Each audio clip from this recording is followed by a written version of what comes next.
Hi everyone, Armoured Pants here, and I have another video for you in the American line. This is the Tier 8 medium tank, the Pershing, named after the famous American general of World War I. As always, we'll have tech spec, and we will look at that in blitzhanger.com. Now, the Pershing is a pretty decent, solid Tier 8 medium tank, but you have to set it up right, you have to get the gun right, and you have to be aware of its limitations. So let's put in Pershing, and let's find our way to this tank. Now, firstly, on the view range, I would use Coca-Cola to get the view range up, because the view range then goes up to 302 meters, which is pretty good. Now, there's a choice of guns, but is there really a choice of guns? Because the lower gun is 76mm, which is way too small for Tier 8, because you're also going to be coming up against Tier 9s, really heavy armor tanks like E75s and that. You're not going to pen them with a 76mm. And although it says in theory the DPM is higher, when you look at the pen numbers, you can see that that's not actually the case. Actual DPM would be much lower with the 76mm gun. So you need a 90mm gun and you need a top gun. So get that first. Use supercharge to increase the muzzle velocity to 1268 meters per second. It's still not great, and you'll see that in effect during the game, but you really do need to use that to get it up. Now, the tank has 10 degrees of gun depression, which is great, and you couple that with the turret and the mantlet. It's very important. It's one of the key characteristics of this tank. It really allows it to go hull down. Now, the power to weight ratio in this tank sucks. Right, you can see here, if we look at the stats, effective power to weight ratio is red across the board, and of course that also adds then to the turret rotation being not fantastic. It's okay, but it's not fantastic. But it's power to weight ratio, and what does that mean? Well, it means that from a stop start it accelerates very slowly. So be aware of that. Now, as I said, the mantlet is almost the size of the turret, so it's very tough to pen. Look at that, it takes up a huge amount of space in front of the turret. So that means you can go hull down, use that 10 degrees of gun depression, and you are going to get off some good shots and not be able to pen. And you're going to see an example of that in the game we're going to look at as well. You're also going to see an example of the tank in a brawl, and the tank's a pretty decent brawler too. Now, I would run 2 repair kits. You can use engine accelerator because of the power to weight ratio, but because you're going to be up against Borsigs and things like that, I would not recommend it, because you don't want to get tracked out in the open when there's big guns, waffle tractors and all that in Tier 8, Tier 9 games. So I would run 2 repair kits, but engine accelerator is an option, particularly if you're going to be doing scouting to maximize that view range. You might want to consider it. But if you are going to do that, I would do it later on when you get more experience with the tank. To start, use the 2 repair kits, err on the side of safety.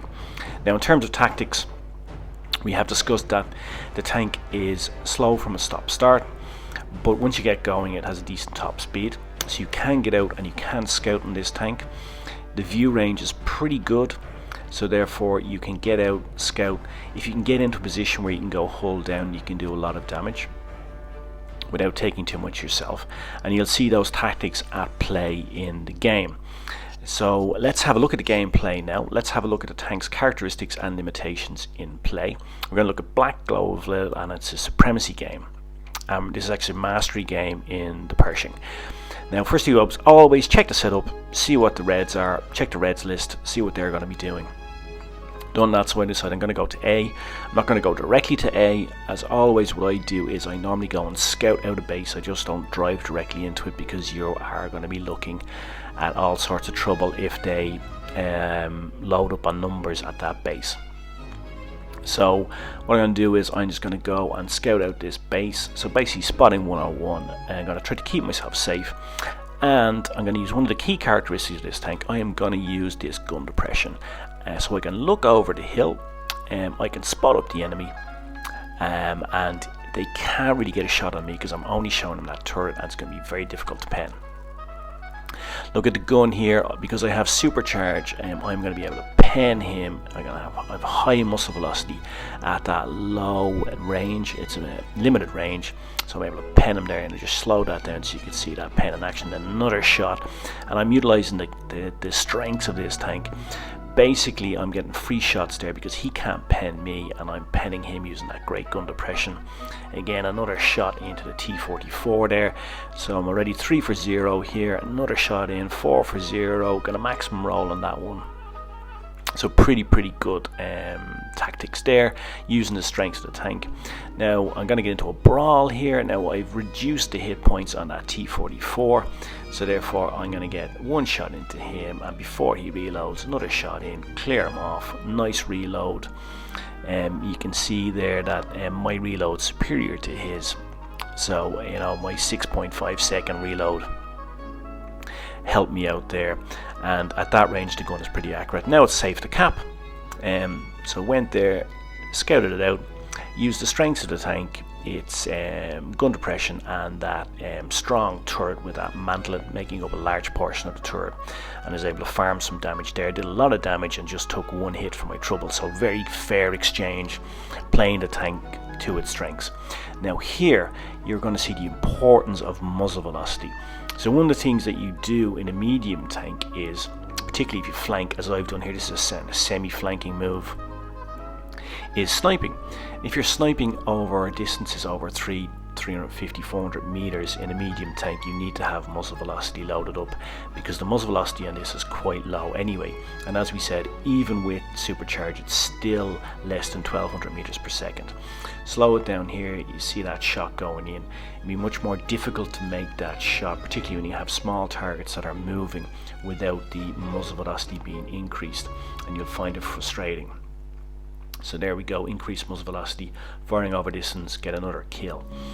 Now I'm going down to support my team. I see the Reds are congregating around B, so I'm going to get support my team. I'm going to clear off this Churchill, clear off that Black Prince, so that's another kill for me.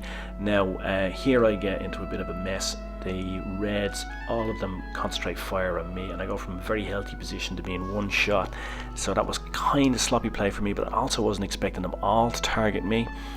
But I guess when they're the only guy sitting out in the open, that's going to happen.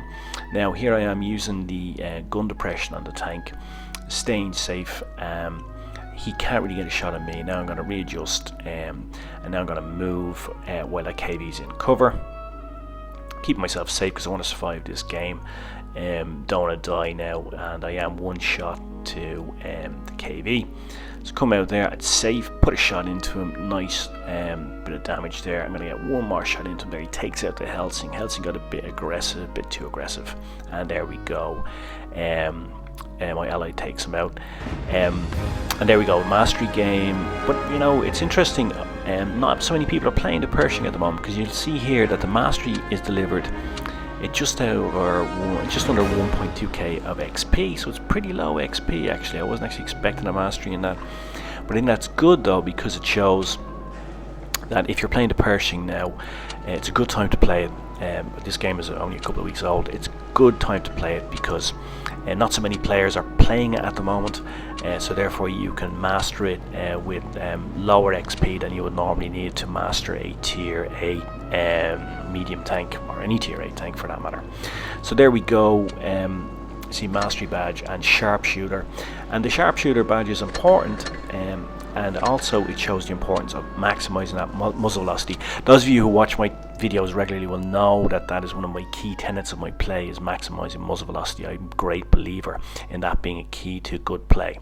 Let's have a recap. There's a decent medium tank. I don't think it's the best, it's nothing spectacular, but it is decent. You can have decent games in it. Has some armour on the front, particularly on that turret. Has a decent enough gun, particularly if you maximise the muzzle velocity. The 90mm top gun is essential. The other guns are just not going to cut it at Tier 8, Tier 9, so make sure that you get that first if you're grinding.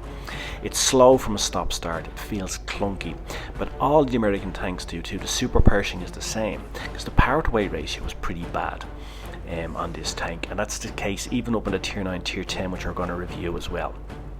But it's a hold down master. That gun depression, that turret give you lots of options, and you can fire from safety.